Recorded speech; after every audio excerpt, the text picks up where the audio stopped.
स्वागत छ तपाईँलाई है। जुन प्रकारले कुरा र सन्दर्भ आउँदाखेरि अब तपाईँ एउटा अब कालिम्पोङ क्षेत्रको विधायिका हुनुहुन्छ है। अन्त जुन चाहिँ प्रकारले अब कुरा सिधै आउँदाखेरि 21 को विधानसभा चुनावलाई लिएर तपाईँसँग केही कुराकानीहरू गर्नेछौँ है। जुन प्रकारले अब तपाईँ विधायिका बन्नु भएको 5 साल हुनु आँट्यो है। अन्त अब 2021 सम्म तपाईँको त्यहाँदेखि फेरि चुनाव आउँछ है। अन्त जुन चाहिँ प्रकारले तपाईँको विधायिका शासनकालमा तपाईँको त्यो जुन चाहिँ नेतृत्वकालमा तपाईँले जुन प्रकारको विकासहरू तपाईँको उयसमा के चाहिँ तपाईँहरूले गर्नुभएको छ, तपाईँको अब 5 वर्षको जुन चाहिँ टर्नओभर छ है, यसमा चाहिँ अब कालिम्पोङ क्षेत्रलाई चाहिँ के चाहिँ गर्नुभएको छ तपाईँले त्यो अलिकति बताइदिनुहोस् न। त्यस गरिकन अब भाइले प्रश्न गर्नुभयो मेरो विधायकको मेरो जुन काल छ त्यो पूर्ण हुन आँटेको छ, अब 5 साल पुग्न आँटेको छ र यो धेरै अगाडि पनि 2-3वटा च्यानल मार्फत मैले यही प्रश्न मलाई सोधिएको, यसको जवाब मैले दिइसकेको। त्यहाँ श्रोतावर्गलाई घरिघरि यही कुरा सुन्नमा कति तकलिफ पनि हुन्छ होला, तर पनि अब प्रश्न सोधिएपछि मैले जवाब दिनुपर्छ।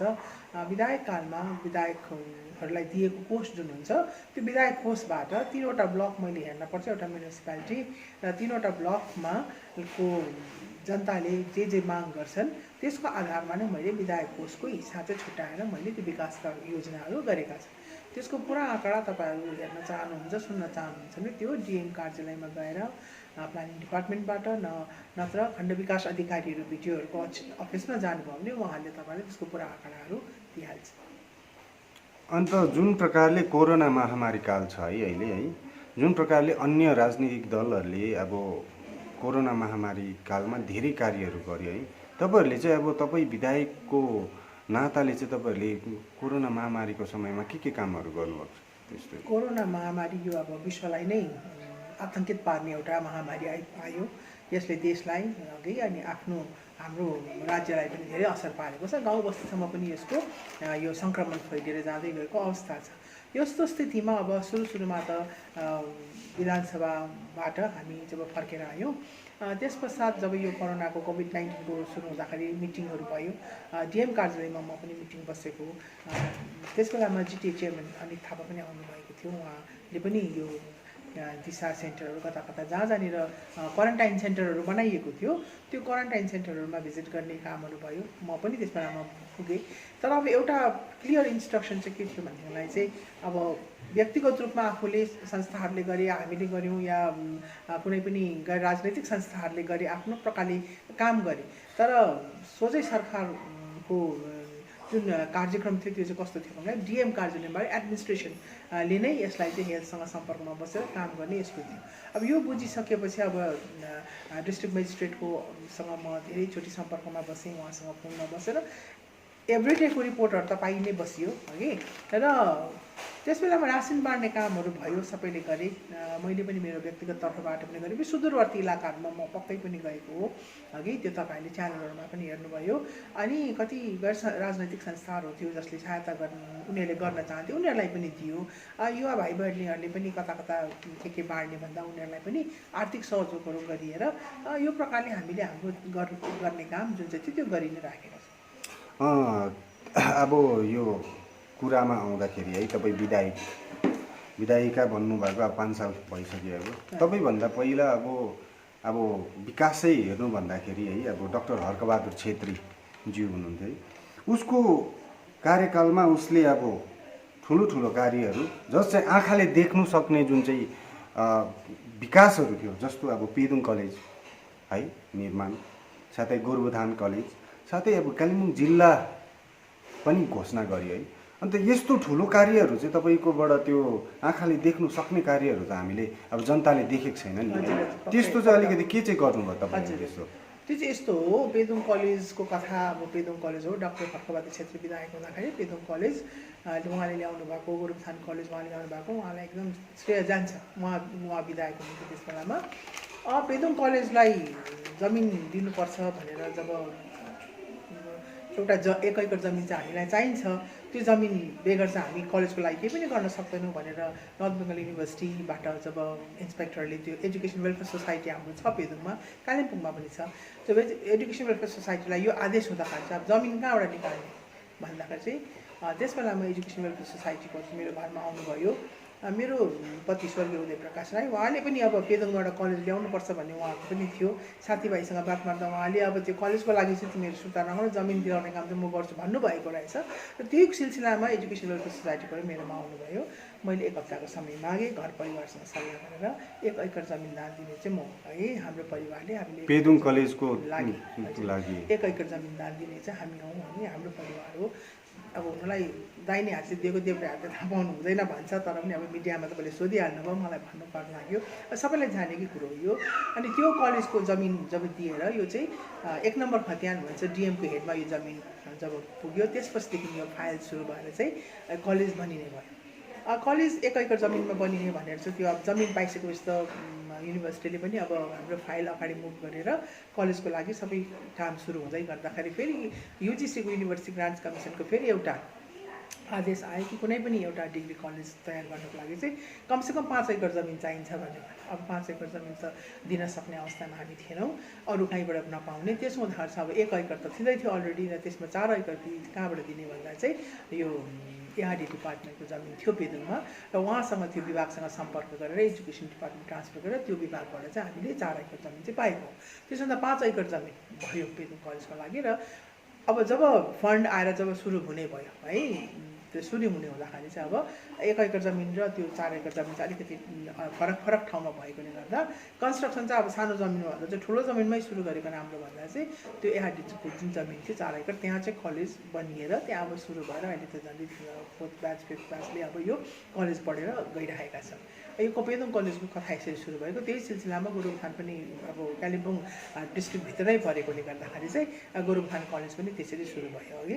अनि अब त्यस बेलामा सर जुन बेला भट्ट सर हुनुहुन्थ्यो त्यस बेला गोर्खा जनमुक्ति मोर्चाबाट नै उहाँ पनि विधायक भएर जानुभएको। पार्टीको अब त्यस बेला राज्य सरकारसँग सम्बन्ध राम्रो थियो, राज्यको अहिलेको वर्तमान सरकार जो छ त्यो सरकारसँग मुख्यमन्त्री महोदयसँग पनि सम्बन्ध राम्रो भएकोले गर्दा अनि त्यस बेलाका हाम्रो एजुकेसन मिनिस्टर प्राते बासु जो हुनुहुन्थ्यो उहाँ पनि एकदमै अघि इच्छुक हुनुहुन्थ्यो र उहाँको सहयोगमा चाहिँ 2टा कलेज त्यसरी सुरु भएको। अब पछिबाट फेरि अब जब विधायक भएर दोस्रोचोटिको विधानसभाको उम्मेदवार भएर जब हाम्रा पूर्व विधायक माननीय डाक्टर हर्कबहादुर छेत्रीज्यू उठ्नुभयो त्यस बेलामा उहाँलाई चाहिँ अब राज्य सरकारले नै त्यो एउटा आशीर्वाद चाहिँ दिएको थियो कि कालिम्पोङलाई चाहिँ एउटा जिल्ला बनाइदिने। र उहाँको त्यस बेलाको अब मुद्दा उहाँले जुन बेला विधानसभामा उठ्नुभयो त्यस बेला उहाँको अब भोटको जुन एउटा स्लोगन थियो त्यो नै यसपल्टको भोट कालिम्पोङ जिल्लालाई भन्ने नै थियो। कालिम्पोङ जिल्ला अब सब डिभिजनदेखि जिल्ला हुँदा सबै खुसी थिए, सबैले अब उहाँलाई त्यस बेलामा समर्थन। तर अब जिल्ला त बन्यो नि होइन, अब म्याम जिल्ला त बन्यो, तर अब जिल्लामा पाउनुपर्ने सहुलियतहरू डिएम मात्रै पाएको छ हाम्रो दार्जिलिङ अब कालिम्पोङ जिल्लाले, अरू चाहिँ किन चाहिँ भएन त अहिलेसम्म? किन चाहिँ यहाँ मान्छेले अब तपाईँले हेर्नुहोस् यहाँको जनताले चाहिँ कालिम्पोङ जिल्लाको जनताहरूले चाहिँ अहिले पनि दार्जिलिङ डिस्ट्रिक्टै लेख्नु पर्दैछ। अब डकुमेन्ट्समा चाहिँ त्यही त त्यो कार्यकालमा त तपाईँको 5 वर्षको टर्नओभरमा चाहिँ तपाईँहरूले चाहिँ यो कुरा चाहिँ किन बदलाउ गरेन, किन चाहिँ यो सहुलियत चाहिँ ल्याउनु सकेन त? हामीले अब तपाईँले भन्दा त्यो त अहिले जुन चाहिँ अब जति पनि तपाईँले भन्नुभयो त्यो त डाक्टर हर्कबहादुर छेत्रीले गरेको कुरा हो। जिल्ला बनिएपछि चाहिँ हेर्नुहोस् अब जिल्ला बनिसकेपछि चाहिँ अहिले सबैले नै सबैको केही पनि अब खालि हामीले डिस्ट्रिक्ट मेजिस्ट्रेट मात्रै पाएको छौँ, अरू केही पाएको छैन। पुलिस प्रशासन पाएको छ, कोर्ट पाएको छ, तर अरू अन्य सुविधा जुन चाहिँ जिल्लामा पाउनुपर्ने जुन चाहिँ जनताले पाउनुपर्ने सहुलियतहरू छ त्यो चाहिँ किन नपाएको त? कहिले चाहिँ पाउने हो त? तपाईँको अब टर्नओभर त गयो, अब 5 सालभित्र चाहिँ किन चाहिँ गर्नु भएन यो? त्यो सुन्नुहोस्, त्यो चाहिँ म एक्लैले गर्ने कुरा होइन। अब पहाडको स्थिति नै तपाईँ हेर्नुहोस्, राजनैतिक पहाडको स्थितिलाई तपाईँले अध्ययन गर्नुभयो भनेदेखिलाई जुन बेलामा अब हामी सबैजना भएर अब हामी त जिल्लाभन्दा माथि त अब हामी त जातिगत हिसाबमा आन्दोलन गर्ने आन्दोलनकारीहरू थियौँ सबैजना, तपाईँहरू झन् मिडिया। तर होइन अब संसद भनेको गोर्खाल्यान्डको लागि बनिएको भने र यहाँबाट गोर्खाल्यान्ड भनेर जिताएर पठाएको, तर विधायक त एउटा विकासको लागि जिताएको हो नि त। अन्त त्यो सहुलियत चाहिँ अब यहाँको जनताले चाहिँ किन पाएन भनेर चाहिँ अब तपाईँलाई प्रश्न चिन्ह आउँछ। अब यसमा चाहिँ के भन्नु चाहनुहुन्छ तपाईँ? मलाई बोल्नु दिनुहोस्। अब त्यसो हुँदाखेरि चाहिँ अब विधानसभामा त्यो हामी गएर राख्नुपर्ने हाम्रो मागहरू 3जना विधायक, म एक्लै होइन नि, 3जना विधायकहरू थियौँ। 3जना विधायकहरू युनाइटेड भोइसमा हामीले धेरै कुरो माग गर्नुपर्ने हो। तर यस्तो प्रकारको पहाडको राजनैतिक अवस्थामा परिवर्तन आयो तपाईँलाई थाहा छ हगि कि हामी विधायकहरू नै अब विभिन्न दलहरूमा टुक्रियौँ एउटा कुरा चाहिँ है। अनि अर्को जिटिएको समय सक्यो, जिटिएको मियाद सकेर पनि फेरि जिटिएलाई नै एउटा इलेक्टेड मेम्बर होइन त नोमिनेटेड मेम्बर लगाएर के अरे राज्य सरकारले चलाउने एउटा प्रावधान भयो। त्यतापट्टि हामी गयौँ। अब जिटिए भनेको पहाडको लागि एउटा सानोतिनो विधानसभा जस्तै नै हो पहाडको लागि होइन। अब त्यहाँनिर हुँदाखेरि चाहिँ अब उनीहरू चाहिँ अब विकासको लागि जुन योजनाहरू जिटिएको मार्फत आयो त्यतापट्टि नै लाग्यो। अब उठान त गरिन्छ, विधानसभामा उठान गर्ने कामहरू गरिन्छ, तर भाया जिटिए नै सबै कुरा हुने हुँदाखेरि चाहिँ अब फेरि एक त मैले अब मुद्दालाई नै पक्रेर बसेँ। मैले अब यो जुन प्रकारको राजनैतिक उथलपुथलमा मैले एउटा जनताले मलाई प्रतिनिधिको रूपमा पठाएपछि मैले जनताको भावनाको कदर गरेर जनताले जे चाहन्छ म त्यहीँनिर अडिट भएर बसेँ। अहिलेसम्म त्यहाँ बसिरहेको छु। एउटा मेरो हुनलाई अब देख्दाखेरि चाहिँ यो एउटा अनएक्टिभनेस टाइपको देखिरहेको छ तपाईँहरू। अनएक्टिभ होइन, इनएक्टिभनेस। अब एक्टिभ हेर्नुहोस् है, अब कुरा सन्दर्भ आउँदाखेरि के हुन्छ भने चाहिँ अब एउटा कुरा त अब एउटा विनय खेमा र विमल खेमा है। तपाईँ विमल खेमाको गोर्खा जनमुक्ति मोर्चा विमल खेमाको अब विधायिका हुनुहुन्छ है। अन्त यता आउँदाखेरि अब सन्दर्भ चाहिँ के आउँदैछ भन्दाखेरि यहाँनिर के तपाईँ अब अनएक्टिभ, अब एक्टिभनेसै छैन अब विधायिका जुन चाहिँ थियो, यो चाहिँ के कारणले भएको? राजनीतिक त्यो जुन चाहिँ उथलपुथलले भएको हो या के भएको? अब यता विमल खेमा त्यो पाराले पनि हो, एउटा चाहिँ त्यो पनि हो। भाइले ठिकै कुरा गर्नुभयो। एउटा इनएक्टिभ त होइन, तर अब चाहेर पनि कति कुरा गर्न सकिन्छ किनभने सरकार पक्षसँग म भइनँ अघि। अब सरकार एउटा विधायक, अब त्यसो त विधानसभामा विरोधी दलकाहरू थुप्रै हुन्छन् अघि, मेरो मात्र होइन, अन्य पनि विरोधी पक्षकाहरू हुन्छन्। उनीहरूले पनि भने जस्तो काम त केही गर्न सक्दैन। अब त्यो त जानेको कुरो हो। त्यो जो अब सरकार पक्षमा छ, सत्तारूढ दल जो छ उनीहरूको साथमा छ भने धेरै काम गर्न सुविधा हुन्छ हगि। तर अब विरोधी पक्षमा बस्दाखेरि चाहिँ धेरै नै सङ्घर्ष गर्नुपर्ने हुन्छ। अब पेदोङमा एउटा के अरे बिएड कलेज ल्याउनको निम्ति हामीले जोड काम गरेको, बिएड कलेज ल्याउनुपर्छ भनेर। अनि बिएड कलेजको लागि एजुकेसन मिनिस्टरसँग भेट गरेर मैले एजुकेसन वेलफेयर सोसाइटीको अपोइन्टमेन्ट लिएर लगेर गएर अब एजुकेसन मिनिस्टर, अहिलेको वर्तमान एजुकेसन मिनिस्टर जो हुनुहुन्छ डाक्टर पार्थ च्याटर्जी, उहाँले पक्का एसुरेन्स पनि दिनुभएको। डिएम अफिसबाट, डिएम कार्यालयबाट चाहिँ डिएमलाई भेटेर त्यसबेला हाम्रो डाक्टर विश्वनाथ हुनुहुन्थ्यो डिएम, उहाँकोबाट एउटा सर्वे रिपोर्ट ल्याउनु भनेर भन्नुभएको। डिएमकोमा हामी एजुकेसन वेलफेयर सोसाइटी हामी गएर त्यो कुरोहरू उहाँलाई भनेको पनि हो। तर त्यसबेला हामीले भने जस्तो कोअपरेसन पाएनौँ अघि।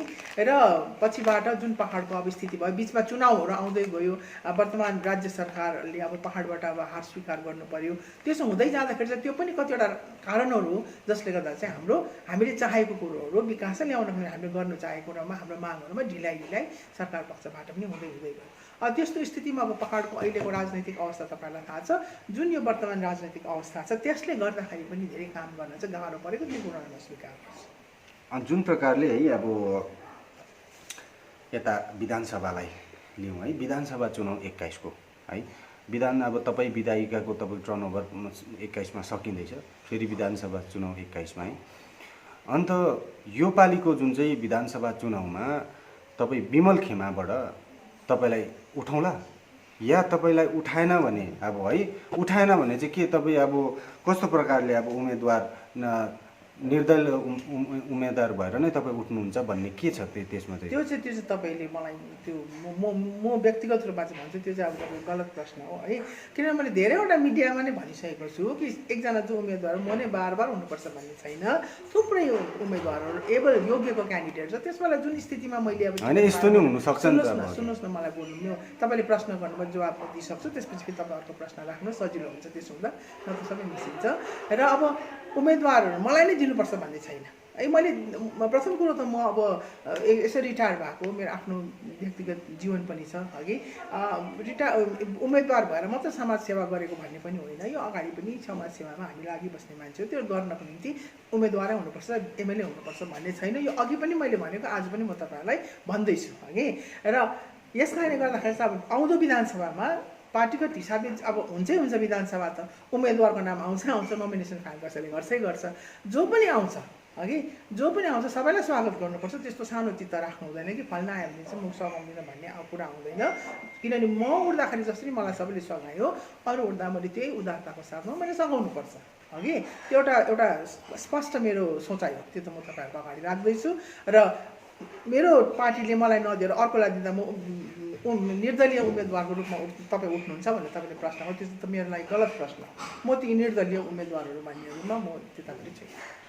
अन्त जुन प्रकारले अब आउँ है हामी तपाईँ गोर्खा जनमुक्ति मोर्चाको अब विमल खेमाको चाहिँ अब विधायक हुनुहुन्छ है, उता अब भाजपा सांसद राजु बिष्ट पनि हुनुहुन्छ, जनताले जिताएर पठायो, अब 7,14,000 भोट लगभगले जिताएर पठायो है। तर अब विधायक र संसदले अहिलेसम्म गोर्खाल्यान्डको ग पनि बोलेको जस्तो लाग्दैन, खालि स्थायी राजनीतिक समाधान मात्रै भन्छ। के आखिर स्थायी राजनीतिक समाधानभित्र चाहिँ गोर्खाल्यान्ड छ या के छ? अब स्थायी राजनीतिक समाधानको यथार्थ नाम चाहिँ के हो त? के भन्न चाहनुहुन्छ यसमा? त्यो अस्ति तपाईँले सुन्नुभयो होला त, मलाई गोरुबथान च्यानल यही प्रश्न गरेको थियो। 2-3 दिन अगाडि मात्रै म गोरुबथानमा भिजिटमा थिएँ, त्यहाँनिर मलाई यही प्रश्न गरेको थियो। अब सबैलाई थाहा छ, तपाईँ मिडियाको हो, हामी सबैलाई थाहा छ स्थायी राजनैतिक समाधान भनेको हाम्रो छुट्टै राज्य गोर्खाल्यान्ड हो, जसले चाहिँ हाम्रो गोर्खा जातिको होइन। अब स्थायी राजनीतिक समाधान गोर्खाल्यान्ड हो भने त्यसमा चाहिँ अब उसले त गोर्खाल्यान्डै हो भनेर चाहिँ किन चाहिँ तपाईँहरूले भन्नु हुँदैन त? त्यसमा गोर्खाल्यान्ड भनेर त अब आन्दोलनै गरेको त भाइ, गोर्खाल्यान्ड भनेर त आन्दोलन गरौँ, वी वान गोर्खाल्यान्ड भनेर त हाम्रो त स्लोगन नै हो अघि। तर अब सरकार पक्षबाट मिटिङहरू गर्दा एउटा पर्मानेन्ट पोलिटिकल सल्युसन गर्नुपर्छ भन्ने चाहिँ अब हुँदाखेरि अब सबैले अहिले चाहिँ पर्मानेन्ट पोलिटिकल सल्युसन भन्ने नै भइरहेको छ। यो विषयमा मैले धेरैवटा मिडियामा मैले भनिसकेको छु कि हामी सबैलाई थाहा छ। आज गएर तपाईँले मलाई मात्र आम जनताकोमा गएर तपाईँले प्रश्न गर्नु भने तपाईँहरू के चाहनुहुन्छ भने सबैले नै छुट्टै राज्य गोर्खाल्यान्ड नै चाहिन्छ नै भन्छ नि। नाम गोर्खाल्यान्ड नभएर अरू केही नभए तापनि त्यो एउटा राज्य। अब कति राजनैतिक दलहरूको छ, अब 6 सेड्युल भन्ने छ, कतिको कता सिक्किमसँग बिलै भन्ने छ, अब यो छँदैछ। तर अब जुन हामीले मानिसहरू सहिद भए है, कस्तो हामी 105 दिनको आन्दोलन, हामी स्ट्राइकहरू भयो, किसिम भयो, सरकारसँग हाम्रो सोझै टक्कर भयो। अहिले पनि हाम्रा नेतृत्वहरू घर बाहिर गइरहेका छन्। घर कुड्की गर्ने यसपल्टको आन्दोलनमा त अब कस्तो दृश्यहरू हामीले देख्यौँ है। अब घर कुड्की गरिदिने काम बिचराहरूलाई थुप्रै भइरहेको थियो। सबै के को नाममा गर्यो त भन्दा त्यति बेला त हामी त पर्मानेन्ट पोलिटिकल सल्युसन भन्ने त थिँदै थिएन नि त। त्यति बेला त गोर्खाल्यान्ड भनेर नै हामीले यो सब गरेका थियौँ अघि। अब आज आएर चाहिँ होइन, अब यस्तो हुन्छ है। अब हेर्नुहोस्, हिजो अस्ति नै अब गोर्खा जनमुक्ति मोर्चा विमल खेमा अब भाजपा घटक दल बनाएपछि, भाजपा घटक दल बनाएर जिताएर संसद राजु बिष्टलाई पठायो है। त्यस पछाडि अब विमल खेमाको एउटा टोली गएर केन्द्रमा गएर वार्ता गरे है। वार्ता गरेर उनीहरूले के भन्दा प्रेस विज्ञप्तिमा चाहिँ के जारी गर्यो भन्दा चाहिँ आगामी 15 दिनभित्रमा चाहिँ त्रिपक्षीय वार्ता हुन्छ भनेर, अब जुन प्रकारले स्थायी राजनीतिक समाधान र 11 जनजातिको मुद्दालाई लिएर त्रिपक्षीय वार्ता केन्द्र, राज्य र जुन चाहिँ गोर्खा जनमुक्ति मोर्चा विमल खेमाको बिचमा हुन्छ भनेर भन्यो। त्यसको लगत्तामा केन्द्र सरकारले 15 दिन पछाडि त त्यो जिटिएको व्यवस्थामा हुन्छ भने, अब त्यो हुँदा चाहिँ जनता, अब यो कुरा सन्दर्भमा आउँदा चाहिँ के हुन्छ भन्दाखेरि जनतालाई चाहिँ सिधा नै लाटा बनाएको जस्तो लाग्दैन। अब यो त अब जोत्दै आएको जस्तो भयो नि त। त्यो भाजपाको घटक दल बनेपछि घटक दलभित्र पनि कुराकानी भयो, उनीहरू एक्लै गयो। यसमा के भन्नु चाहनुहुन्छ, किन चाहिँ एक्लै गयो उनीहरू चाहिँ? भाजपाको है गोर्खा यो भारतीय जनता पार्टी जो छ, भारतीय जनता पार्टीले अब सँग हामी एउटा घटक दलको रूपमा छौँ र उनीहरूले कस्तो कमिटमेन्टहरू गरेको छ त्यो तपाईँहरूलाई सबै सर्वविदितै छ। तर पनि अब काम गर्नु उनीहरूले ढिलाइ गरेको छ भने उनीहरूलाई एउटा भइरहेको छ, एउटा दोष दिने काम भइरहेको। जुन तपाईँले अघिल्लो मिटिङको कुराहरू पक्कै हो, मिटिङ भएको, त्रिपक्षीय वार्ता हुन्छ भन्ने पनि भएको, त्रिपक्षीय वार्ता होस् भन्ने त हामी पनि चाहन्थ्यौँ। हामीले धेरैचोटि सांसदलाई भनेको पनि हो, तपाईँ घरिघरि पहाडमा आएर यो सबै काम गर्नुभन्दा चाहिँ बरु दिल्लीमै बसेर त्रिपक्षीय वार्ताको ढोका खोल्ने काम गरिदिनुहोस् भनेर उहाँलाई भने। उहाँको त्यहाँ कस्तो अवस्था छ, के छ त्यो स्थिति उहाँले जान्नुहुन्छ है। यस्तो कुराहरू तपाईँले उहाँलाई पनि प्रश्न गरेको हामी सांसदले अझ राम्रोसँगले बताउनु सक्नुहुन्छ। हालाकि सांसद जुन बेला डिस्ट्रिक्ट हस्पिटलमा त्यो पिपी किटहरू लिएर आउनुहुँदा म पनि थिएँ। त्यसलाई डल्लै च्यानलहरू, कालिम्पोङको च्यानलहरूले उहाँलाई हस्पिटलको बाहिरमा नै उहाँलाई यो प्रश्नहरू गरेको पनि हो। त्यसमा उहाँले जवाबहरू दिनुभएछ। तपाईँले त्यो रेकर्ड खोज्नु भने तपाईँले थाहा पाउनुहुन्छ है। अब अर्को कुरो चाहिँ अब जुन चाहिँ यो पछिबाट जिटिएको रिभ्यू मिटिङ मात्र रहेछ भन्ने हुँदा सबैले विरोध गर्यो। यो जिटिएको रिभ्यू मिटिङ त हामीलाई चाहिएको होइन। हामीले त्रिपक्षीय वार्ता है छुट्टै राज्यको निम्ति त्रिपक्षीय वार्ताको चाहिँ हामीले किनभने त्यो चाहिँ वचन दिएको हामीलाई भनेपछि त्यहाँ वार्तामा गएर त्यो वार्तामा जुन चाहिँ उहाँ भेट वार्ता गऱ्यो त्यति बेला उनीहरूले स्थायी राजनीतिक समाधान र 11 जनजातिको कुरै गरेन भने कुरा गरेको उनीहरूले गरेको हो तर पछिबाट चाहिँ अब यसलाई चाहिँ पहिला चाहिँ जिटिएको रिभ्यू मिटिङ गर्नुपर्छ जिटिएलाई पहिला रिभ्यू हुनुपर्छ भनेर अब त्यो प्रोसेसमा जाँदा कस्तो कस्तो प्रकारले गरिन्छ सोझै गर्न नसकेर त्यो गरिएको हुनसक्छ त्यसमाथि थुप्रै बहसहरू भएको चर्चा परिचर्चा भएको त्यो मिटिङलाई बोयकट गर्नु ठिक छ कि छैन भनेर त्यसमाथि पनि बहसहरू भएको तर अब केन्द्र सरकारलाई थाहा छ राज्य सरकारलाई थाहा छ स्थानीय सम्पूर्ण राजनैतिक दलहरूलाई थाहा छ कि हाम्रो निम्ति चाहिँ त्रिपक्षीय वार्ताको ढोका खोलेर हाम्रो पहाडको एउटा राजनैतिक समाधान अघि छुट्टै राज्य गोर्खाल्यान्ड भन्नेमा नै हामी बसेका छौँ त्यो हुन नसकेको खण्डमा अरू कुनै व्यवस्था तर जिटिए डिजिएससी जस्तो चाहिँ होइन कुनै पनि एउटा जहाँ चाहिँ हामीले आफ्नो आफ्नै स्वतन्त्र हिसाबले हामी अगाडि बढ्न सक्छौँ भन्ने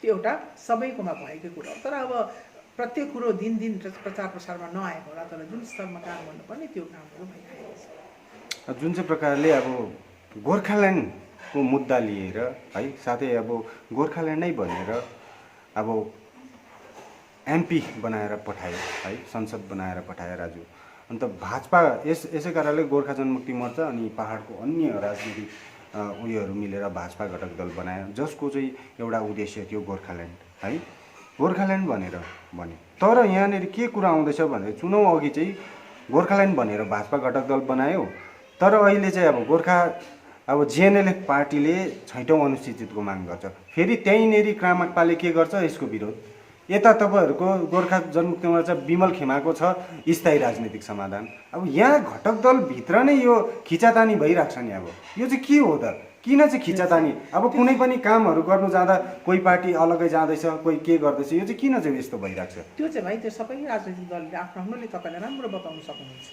आफ्नो सबै राजनैतिक दलको त म त जिम्मा त मैले लिएको छुइनँ सबै आफ्नो राजनैतिक तर अब भाजपा घटक दलमा तपाईँ अब विमल खेमाको जुन चाहिँ विधायिका हुनुहुन्छ तपाईँले त्यो त विमल खेमाको विधायिका विमल गुरुङले बनाएको तर एउटा कुरो चाहिँ म तपाईँलाई पनि भन्छु यो मिडिया मार्फत म बताउन चाहन्छु कि म चाहिँ गोजामुङमा मात्रै एमएलए चाहिँ होइन पक्का हो मैले टिकट पाएर गोजामुङबाट म विधायक भएको त्यसबेला अनित भाइ विनोद भाइहरू सबै हामीसँगै नै थियौँ अघि र सबैलाई म धन्यवाद दिन्छु मलाई एउटा उम्मेदवारको रूपमा उनीहरूले के ठानेर मलाई उनीहरूले टिकट दिए म जनताको साथ पाएर मैले विधायक भएर पनि गएँ तर यति चाहिँ मलाई मेरो मस्तिष्कमा म स्पष्ट छु कि जितिसके पश्चात चाहिँ म मात्र गोजामुङको विधायक चाहिँ होइन म चाहिँ सम्पूर्ण कालिम्पोङको विधायक हो अनि त्यो हिसाबमा नै मैले कुनै प्रकारको भेदभाव नराखिकन मैले गएको आज विभिन्न दलकोहरू मानिसहरू जब सानो सानो सहायताको निम्ति माग्दा आउँदा मैले त्यो भेदभाव गरेको छु गर्नु पनि हुँदैन त्यति त तर मिडियाले बार तपाईँ विमल खेमाको विधायक म विमल खेमाको मात्रै विधायक होइन पक्का उम्मेदवार थिएँ जितिसके पश्चात म सबै सम्पूर्ण कालिम्पोङको विधायक अघि अब जहाँसम्म भाजपासँगको गठबन्धनको सब यो भाजपाले जतिको तपाईँलाई एक्सप्लेन गर्नु सक्नुहुन्छ त्यतिको हामी त एउटा के अरे घटक दल भएकोले गर्दा हामी प्रेसर दिने काम अघि यो गरिदिनुहोस् यो भन्ने काम चाहिँ हामी गर्छौँ तर उनीहरूको आफ्नो स्ट्राटेजी त्योभित्र चाहिँ के छ त्यो चाहिँ उहाँहरूले राम्रो बताउन सक्नुहुन्छ यता जिएनएलएफको 6 सेड्युल अब निरज भाइ हाम्रो विधायक है हामीसँगै नै छौँ हाम्रो डाक्टर रोहित शर्माज्यू हामी 3 जना विधायक हुँदा हामीलाई पहाडको चिन्ता छ नि हामी हाम्रो प्रकारले त हामी बात मार्ने कामहरू गर्छौँ अब आफ्नो राजनैतिक दलका आफ्नो मुद्दा त त्यो त उनीहरूको व्यक्तिगत हो तर एउटा कुरो चाहिँ मैले बार म भन्ने गर्छु जहाँसम्म चाहिँ गोर्खा जातिको उद्धार है गोर्खाको चिनारी र गोर्खाको एउटा आफ्नै आइडेन्टिटी क्राइसिसले हामी ग्रस्त छौँ चिन्तित छौँ आजको दिनमा सम्म त ठिकै छ भोलिको दिनमा भविष्यमा गएर हाम्रा नानीहरू पनि अरू राज्यमा जस्तो अघि अब आफ्नो ठाउँ थलो नभएको गोर्खाहरू कति दुःख पाइरहेका छन् हामीले भुटानमा देखेका छौँ आसाममा देखेका छौँ त्यस्तै प्रकारले हाम्रा भाइ बहिनीहरू पछिबाट आउने सन्तानहरूलाई त्यस्तो नहोस् हाम्रो चाहिँ एउटा कुनै एउटा व्यवस्था चाहिँ भइहाल्नुपर्छ एउटा भन्ने चाहिँ अबमा त्यो सबैको एउटा सोच छ तर अब यहाँनिर के गर्ने पहाडको मैले भने नि पहाडको वर्तमान राजनैतिक अवस्था जो छ आफ्नो मुद्दा लिएर हिँड्दा सायद त्यो नै एउटा हाम्रो दुर्भाग्य हो कि हामी चाहिँ विभाजित देखेकोले गर्दा गर्न चाहेकोले पनि सायद केही गर्न सकेका छन् अब यो मिडिया मार्फत म अपिल गर्न चाहन्छु कि जहाँसम्म गोर्खा जातिको है जातीय चिन्हारीको प्रश्न आउँछ हामी सब सबैजनाले एउटै मुद्दा एउटै मागलाई लिएर चाहिँ अगाडि युनाइटेडली हामी बस्यौँ र एउटै बाटोमा सबैजना हिँड्न सक्यौँ भनेदेखिलाई त्यसपछि अब त्यो हाम्रो समस्याको समाधान राजनैतिक समाधान भनौँ या गोर्खाल्यान्ड भनौँ यो समस्याको समाधान भइसके पश्चात चाहिँ त्यसपछि आफ्नो राजनैतिक दलले आफ्नो प्रकारले फस्टिनु सक्छ अघि आफ्नो आज चाहिँ आएर आजको वर्तमान स्थितिमा त्यो सबै हामी आफ्नो मुद्दा लिएर नबढेर चाहिँ सबैजना एउटै मुद्दामा लाग्यो भनेदेखिलाई चाहिँ सायद हामीलाई पनि सजिलो हुन्छ हामी विभाजित देख्दैनौँ किनभनेदेखिलाई united we stand divided we fall भनेर त हामी भन्छौँ हामी विभाजित भएदेखिलाई त अब सायद अब डिभाइड एन्ड रुल पोलिसी सायद भइरहेको होला अघि सरकार पक्षबाट त्यसको हामी भिक्टिम पनि भइरहेको पनि हुनसक्छ त्यो तपाईँहरू सबैजनाले देखिराख्नु भएको छ र यो चाहिँ नभएर हामी सबै एउटै बाटोमा हिँड्न सक्यौँ एउटै मुद्दा पक्रेर हामी हिँड्न सक्यौँ भने हामीलाई पनि सजिलो युनाइटेड हुँदा हामी जतिको स्ट्रेन्थ हाम्रोमा हुन्छ डिभाइडेड हुँदा हुँदैन त्यो त जानेको कुरो अनि अर्को कुरो चाहिँ अब दिने सरकारले पनि होइन सबैको चाहिँ एउटै मुद्दा छ भने सरकारलाई पनि चाहे त्यो केन्द्र सरकार होस् चाहे त्यो राज्य सरकार होस् उनीहरूलाई पनि हामीलाई सहयोग गर्ने र वार्ता गर्नु सजिलो पनि हुन्छ र त्यो वार्तामा पनि आफ्नो मुद्दा छ भने त त्यो गाह्रै पर्ने कुरा हो यो त तपाईँहरूले जानेकै कुरा हो है जुन प्रकारले गोर्खाल्यान्डको कुरा है हाम्रो एउटा अब गोर्खा जातिको भारतीय गोर्खाहरूको माग एउटै मात्रै माग गोर्खाल्यान्ड भनेर त्यो 110 वर्ष पुरानो माग हो भनेर भन्छ है अब यो गोर्खाल्यान्डको आन्दोलन र गोर्खाल्यान्डको माग सँगसँगै पहाड बजार छोडेर सहर छोडेर बस्ती क्षेत्रहरूमा अझै पनि अब जस्तै अब एउटा अब यो हाम्रो सानो लदम भएको कारणले गर्दा लदम बस्तीलाई पनि हेर्दाखेरि अब जब डिजेसीको पाली है जेएनएलएफको शासनकालदेखि यहाँ त्यो जग्गामा चाहिँ एउटा विकासै भएको छैन अब एउटा विकास भएको छैन त्यसपछि आयो त्यो पछि विमल गुरुङ है विमल गुरुङले जिटिए थाप्यो तर पनि त्यहाँ भएन एउटा बाटो हिँड्ने रोडधरि छैन त्यहाँनेरि अर्को त्यस्तो प्रकारले अब त्यहाँबाट यस्तो खालको खोलाबाट माथि जुन चाहिँ गाडीको रोडसम्म आउँदाखेरि डेलिभरी अवस्थाले त्यही बाटोमै अब डेलिभरी हुने अवस्था पनि भएर अब हामीसँग यसको प्रुफहरू पनि छ है त्यस्तो अवस्थाहरू पनि देखियो त्यहाँ होइन अन्त त्यो यसको पालि अब विनय खेमा आयो विनय खेमाले पनि जिटिए चलायो विनय खेमाले पनि अहिलेसम्म पनि त्यहाँनेरि अब तपाईँ पनि विधायकै हुनुहुन्छ कालिम्पोङ क्षेत्रको है तपाईँ पनि त्यहाँ त एउटा तपाईँ अहिलेसम्म जानु भएको छैन होला न त विनय खेमाले गर्यो न विमल खेमाले न त विधायकले कुनै पनि त्यस्तो गाउँहरू थुप्रै छ अझै पनि अब गोर्खाल्यान्ड भन्दा यहाँनिर त अब विकासको मार्गहरू पनि त हुनु पर्यो नि त त्यस्तो चाहिँ किन चाहिँ भएको छैन त गाउँ मरेर जाँदैछ जनता मरेर जाँदैछ अब हामी गोर्खाल्यान्ड भनेर मात्रै यहाँ नेता र उयोहरू लडाइँ गरिरहेको छ होइन तर यहाँ विकास चाहिँ कसले गरिदिने गाउँ बस्तीको नानीहरू हिँडेर पढ्छ उयो गर्छ होइन यस्तो समस्या चाहिँ कसले बुझिदिने त होइन जिटिए 1 आयो 2 आयो तर उनीहरूले केही विकास गरेन है आजसम्म विकास भएको छैन अन्त त्यस्तोहरूमा चाहिँ तपाईँहरूले किन हेर्नु भएन त अब पक्का म विधायक हो 5 वर्षलाई मभन्दा अगाडि तपाईँहरू अघिल्लो विधायकहरू पनि हगि त्यसपछि म विधायक हुँदाहुँदै मैले एमपी त अब 3टा एमपी जिताएँ म त्यसबेला है पार्टी प्रेसिडेन्ट थिएँ जसवन्त सिंह आउनुभयो एसएस आलवाले आउनुभयो अहिले आउनुभयो भावनात्मक राजनीतिक सुन्नुहोस् न मेरो कुरा त्यसपछि अगाडि एमएलएहरू पनि थिए मभन्दा अगाडि पूर्व विधायकहरू पनि थिए त्यो हुँदै जिटिएको चुनाव पनि पहिला डिजिएचसीको चुनाव भयो काउन्सिलरहरू आए हगि त्यसपछि आयो जिटिएको चुनाव भयो सभासदहरू आए होइन सभासदहरू आइसकेपछि अब बस्तीमा त म्युनिसिपालिटी छैन यस्तै हो अघि अब ग्राम पञ्चायतहरू लेभलमा पनि कामहरू भइरहेको अब त्यो सबै हुँदाखेरि अब गाउँ बस्तीमा धेरैवटा सुदूरवर्ती इलाकाहरू म भ्रमण गरेको छु त्यो सुदूरवर्ती इलाकाहरू विकसित छन् त्यो ठाउँहरूमा बाटोघाटो छ चाहिने कुरो छ सबै छ अब तपाईँले एउटा लदामको उदाहरण दिनुभयो अघि यहाँ केही पनि हुनु सकेको छैन भन्ने कुरो अब बाटोघाटो बनाउने पिएमजिओएस भन्नुहुन्छ कि आरआइडी भन्नुहुन्छ कि तपाईँहरूको अघि यो केही डिपार्टमेन्टहरूबाट इरिगेसनको डल्लै डिपार्टमेन्टहरू जो चाहिँ जिटिएसँगको ट्रान्सफरेबल डिपार्टमेन्ट हो त्यो डिपार्टमेन्टहरू कालिम्पोङमै छ होइन डिपार्टमेन्टहरू 3000 त्यहाँ इन्जिनियर सबै छ अब त्यो सर्वे भएर त्यो ठाउँको विकासको निम्ति पञ्चायत त अहिले डिफङ्ट जस्तै छ होइन पञ्चायत कार्यालय माथि बिडिओ कार्यालयहरू छ अब सबै ठाउँमा सुदूरवर्ती इलाकाहरूमा बाटोघाटोहरू पुग्दैछ है म ठाउँमा पुगेको छु धेरै ठाउँहरूमा बाटोघाटो राम्रो भएको छ कति राम्रो बाटोहरू भएछ भने हामीले भनेर भन्छौँ अब त्यो तपाईँहरूको क्षेत्रमा चाहिँ हुन सकेन भनेर भन्नु हुँदैछ। सायद अब त्यहाँनिर बाट त्यो त्यस्तो कुनै मागहरू गर्ने काम, गाउँको एउटा मास पिटिसन गरेर डिमान्ड गर्ने काम, अब त्यति बेलाका पूर्व तपाईँहरूको अघि जो जति पनि काउन्सिलर हुनुहुन्थ्यो, सभासद हुनुहुन्थ्यो, अघि पञ्चायत मेम्बरहरू थियो होला, अब म पनि विधायक पनि हो, र आजसम्म लदामबाट त त्यस्तो मेरोमा कुनै आएको पनि छैन। जति पनि ग्रामीण इलाकाबाट आएको कुरोहरू त ठुलो स्किम त एमएलएले गर्नु सक्दैन, त्यो कुरो तपाईँलाई थाहा छ। एमएलएको सानो रकम हुन्छ, सानो स्किमहरू हामी गर्छौँ। त्यो मेरो स्वास्थ्य र शिक्षा मेरो प्राथमिकता हो। मैले स्कुलहरू र यो के अरे स्वास्थ्य विभागको निम्ति कामहरू गरिरहेको छु कि अब त्यसको त मैले अघि तपाईँलाई भने त्यसको तपाईँले ब्ल्याक एन्ड व्हाइटमा बिडिओ अफिसले डिएम अफिसले तपाईँलाई बताइदिन्छ होइन। त्यो फन्ड त मेरो एकाउन्टमा आउँदैन, त्यो त उनीहरूको डिपार्टमेन्टबाट नै हुन्छ। त्यस्तै प्रकारले एमपी फन्ड पनि त्यसरी नै हुन्छ अघि।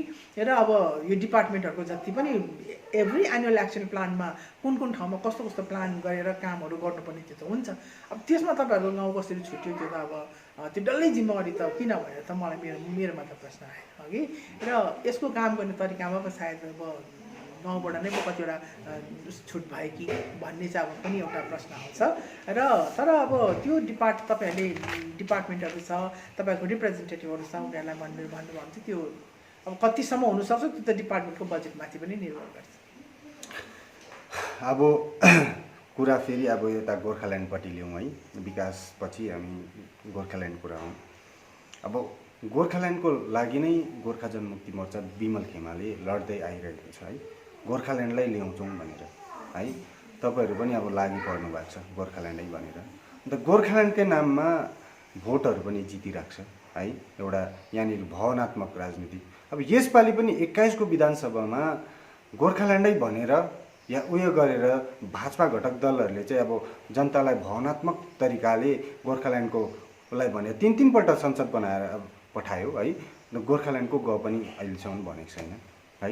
जनता ठगिँदैछ है। अब यहाँनिर के यसपालि पनि अब यो एउटा पोलिटिक्स मात्रै हो, एउटा जुन चाहिँ एउटा स्थायी राजनीतिक समाधान र 11 जनजातिको मुद्दा लिएर एउटा अब 21 को विधानसभा चुनावलाई फेरि पनि जित्ने एउटा पोलिसी मात्रै हो जस्तो लाग्छ तपाईँलाई? के लाग्छ? लाग्दैन किन अघिको जनता र आजको जनतामा धेरै फरक छ।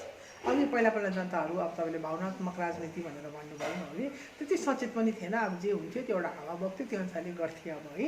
त अब अहिलेको जनता त धेरै सचेत छ। अहिलेको जनता धेरै सचेत छ किनभने हामीले भोग्यौँ पनि अघि, हामीले देख्यौँ पनि सरकारको अब हामीप्रतिको रवैया पनि हामीले देख्यौँ अघि। हामी चाहिँ जहिले पनि अब जनता ठगिँदैछ तपाईँले भन्नुहुँदैछ, अब सरकार पक्षबाट त अब हामी सबैजना नै ठगिँदैछौँ भन्ने नै छ। सरकार जनता मात्रै होइन, नेतृत्वहरू हामी सबै ठगिँदैछौँ भन्ने पनि एउटा कुरा स्पष्ट छ होइन।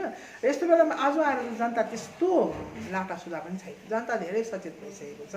र अबको आउने चुनावहरू जति पनि हुन्छ त्यो चुनावको अगावै धेरैवटा एक्सर्साइजहरू जनताले पनि गर्नु सक्छ धेरै प्रकारले। अब हामी चाहिँ के चाहन्छौँ त भन्ने कुरो अब अघि पनि तपाईँहरूलाई थाहा छ त, कतिवटा डिजिएसीको टाइममा चुनावहरू बहिष्कारहरू पनि भएको तपाईँहरूलाई थाहा छ। चुनाव बहिष्कार गरेर हाम्रो माग पुरा हुँदैन, हामी उम्मेदवार ठिक लागेन, राजनैतिक दल हामीलाई ठिक लागेन वा हाम्रो माग पुरा नभएको खण्डमा चुनाव बहिष्कार गर्ने इतिहास पनि छ हाम्रो पहाडको हेर्नुभयो भनेदेखिलाई होइन। त्यो तपाईँहरूलाई थाहा छ। किन गऱ्यौँ त हामीले बहिष्कार? यस्तै हुँदा हामी ठगिनु मात्रै त हो भन्ने एउटा भावना लिएरै गरेको हुनुपर्छ नि त। र आज आएर चाहिँ अब जुन प्रकारको सचेत नागरिकहरू हाम्रो समाजमा छ, गाउँ बस्ती कुना काप्चा कहीँ पनि जनतालाई भने ठगेर धुर बनाएर हुने कुरो होइन है। एकातिर जनता सचेत पनि हुँदैछ, अर्को कुरो अब राजनैतिक नेतृत्वहरूको काम गर्ने परिधि र त्यो माहौल पनि जनताले राम्रोसँगले बुझ्नु सक्ने स्थितिमा आज आएको छ। र जुन अब 21 को चुनाव त आइगयो, विधानसभामा त हामी बहस गर्न सक्छौँ, तर विधानसभाले हाम्रो पूर्ण जुन हाम्रो डिमान्ड छ त्यो दिने ठाउँ होइन। त्यो एउटा पक्का हो कि विधानसभा हामीले गोर्खाल्यान्ड माग्दा बङ्गालबाट टुक्रिनु, अब बङ्गाल विधानसभा भनेको त बङ्गालको मुटु हगि, त्यहाँनिर बहस हुन्छ हगि। तर पक्का दिनुको लागि त दिने त अब राज्य भन्ने कुरो दिने त केन्द्र सरकार हो। त्यो यो विधानसभा कि भाजपाले दिला र हेर्नुहोस्। अब एउटा कुरा सन्दर्भ है, म एउटा प्रश्न गर्छु। जुन चाहिँ प्रकारले भाजपासँग तपाईँहरू गठबन्धन गरेर घटक दल भएर काम गर्नुहुँदैछ, के को लागि भन्दा गोर्खाल्यान्ड है।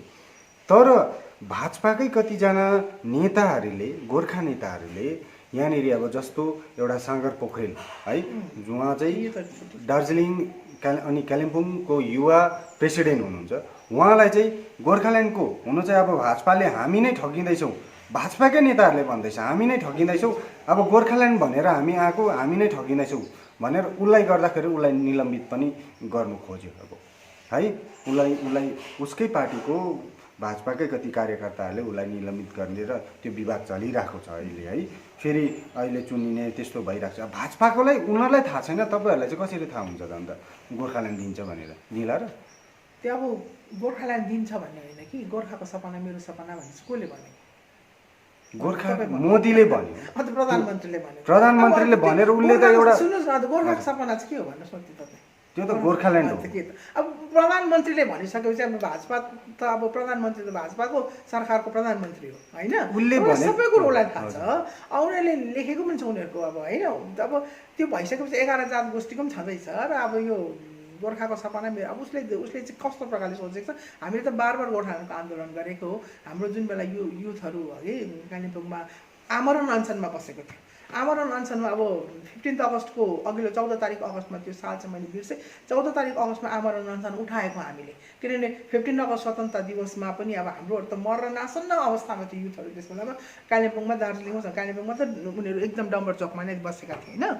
त त्यस्तो अवस्थामा त्यति बेलामा त्यो तत्कालीन अब हाम्रो होम मिनिस्टर हुनुहुन्थ्यो हाम्रो राजनाथ सिंहजी, उहाँले नै हामीलाई खबर पठाउनु भएको, यस्तो प्रकारले भोलि स्वतन्त्रता दिवस हो, तिमीहरूको जुन माग छ त्यो तिमीहरूको मागको लागि हामी लागि परेका छौँ, यो उनीहरूको अनसन चाहिँ उठाउनुपर्छ भनेर उहाँहरूले नै हामीलाई त्यस बेलामा एउटा रिक्वेस्ट गरेर चाहिँ यो अनसनहरू, आमरण अनसनहरू उठाएको कुराहरू पनि छ नि त। भनेपछि अब सबै कुरो थाहा छ नि त सरकारलाई, भारतीय जनता पार्टीलाई थाहा छ। अब भारतीय जनता पार्टीले सबै कुरो थाहा भएर पनि अब अनदेखा गर्दैछ भनेलाई त अब चुनाव त आउँछ नि त, फेरि उम्मेदवार आउँछ नि, त्यस बेलामा अब हामीले उनीहरूलाई जवाब दिनु पऱ्यो, कडा प्रकारले जवाब दिनु पऱ्यो होइन र। त्यसमा त अब त्यो गोर्खाल्यान्ड भन्ने कुरो त विमल गुरुङ, विनय तामाङ, अनित थापाको मात्रै त होइन, त्यो त सम्पूर्ण गोर्खा जातिको लागि हो नि त होइन। त्यसमा त तपाईँ पनि पढ्नुहुन्छ, हामी सबै पढ्छौँ। अब यो विश्वभरिको गोर्खाहरूले यसपल्ट पहिलोचोटि ग्लोबल मार्च फर गोर्खाल्यान्ड भनेर किन गरे त? विश्वभरि छरेर बसेको गोर्खाहरूले पनि चाहेको छ नि त एउटा हाम्रो आफ्नो बासभूमि चाहिँ होस्। कहाँबाट आएको भन्दा गोर्खाल्यान्ड राज्यको हामी भन्दा चाहिँ त्यहाँ चाहिँ हाम्रो एउटा जरा होस् भन्ने चाहिँ सबैले चाहेको छ नि त होइन। त्यस्तो यो अवस्थामा यो कुरो अनि तपाईँ र मलाई मात्र होइन, यो त राज्य सरकार र केन्द्र सरकारलाई पनि थाहा छ। पहिलोचोटि होला गोर्खाको इतिहासमा विश्वभरिको गोर्खाहरूले गोर्खाल्यान्डको समर्थनमा कहाँ चाहिँ भएन होला, जुन जुन देशहरूमा, विदेशमा जुन जुन ठाउँमा त्यहीँतिर उनीहरूले त्यस्तो प्रदर्शनहरू गरेको। अब यो त विश्वलाई थाहा भएको कुरा। तर एउटा दुर्भाग्य चाहिँ के भयो भने लाग्छ भने मलाई चाहिँ कि अब जुन बेलामा अब यो सरकारले यो त्रिपक्षीय वार्ता बोलाउने के गर्ने त्यो तम तयारी हुँदा हुँदैन एउटा यो कोभिड-19 को महामारी आयो। त्यो सँगसँगै राज्यमा त झन् साह्रो त्यो दुनियाँभरिको आपतहरू आइपरे, आमफानहरू पाउँदैछ के हुन्छ राज्यमा, त्यस्तो आपतकालीन स्थितिहरू आउँदाखेरि चाहिँ अब राष्ट्रको है त्यो समस्याहरू चाहिँ अब प्राथमिकता दिँदाखेरि, प्रायोरिटी दिँदाखेरि पनि हाम्रो समस्याहरू छ अब उनीहरूको अब लाई चाहिँ उनीहरूले अलिकति अनदेखा नै चाहिँ गरेको चाहिँ भन्न मिल्दैन। तर अहिले नै चाहिँ उनीहरूले त्यसमा तत्परता देखाउन चाहिँ नसकेको हुनसक्छ। लास्ट क्वेसन है, अब गोर्खाल्यान्डको सन्दर्भमै कुरा गर्दै आयौँ है, के लाग्छ तपाईँलाई? गोर्खाल्यान्ड हुन्छै जस्तो लाग्छ तपाईँलाई? हुन्छ जस्तो लाग्छ होइन कि भाइ, हामी सबै भएर चाहिँ नि गराउनु सक्नुपर्छ भन्ने त्यो एउटा दृढ विश्वास र सङ्कल्प चाहिँ हुनुपर्छ जस्तो लाग्छ। अब हामी नै हुन्छ होला र हुँदैन होला र भनिबस्यो भनेदेखिलाई त त्यो त अलिकति पारा आए जस्तो लागेन अघि। र त्यसले गर्दाखेरि चाहिँ सबैजना एक भएर एउटा डिटर्मिनेसन पावर, एउटा विल पावर पनि स्ट्रङ नै राख्नुपर्छ, हुनुपर्छ। अब गरेको हो नि त आन्दोलन त 104 त्यो गोर्खाल्यान्डको लागि 105 दिन आन्दोलन त गरेको हो त अन्त त्यो असफल बनायो जनताहरूले। अब असफल के कारणले गर्दा भयो भन्नुहोस् त? 105 दिनको स्ट्राइक असफल चाहिँ के कारणले भयो? के कारणले? त्यो त नेताहरूकै कारणले भयो नि त, जनताले त होइन नि त। जनता त लाटा बनायो नि त, त्यो नेतृत्वले गर्दा। त्यो नेतृत्वहरूमा गएर तपाईँहरूले यो प्रश्नहरू तेर्साउनुहोस्। तर पनि मलाई चाहिँ एउटा प्रतिनिधि, कालिम्पोङको प्रतिनिधिको हैसियतमा म पनि आन्सरेबल हुन्छु यसमा, म जवाब दिन्छु तपाईँको है। हामी अघि नै मैले भने नि, जबसम्म एक हुँदैनौँ नि, जबसम्म एउटा सिङ्गो हामी एउटा माग लिएर सबजना युनाइटेड भएर बस्दैनौँ, यसको निम्ति थुप्रै कोसिसहरू पनि भएको। एउटा प्लेटफर्म बनाएर सबै राजनैतिक दल एउटा ठाउँमा आएर गर्नुपर्छ भन्ने पनि अघि हाम्रो श्रीकृष्ण सरले बार भन्नुहुन्छ। यो क्षेत्रीय राजनीति अब किनभने हाम्रो गोर्खाल्यान्डको माग चाहिँ अब राष्ट्रिय मुद्दा हो, यो राष्ट्रले अब यो केन्द्र सरकारले दिने कुरो र क्षेत्रीय राजनैतिक दलहरू र राज्यले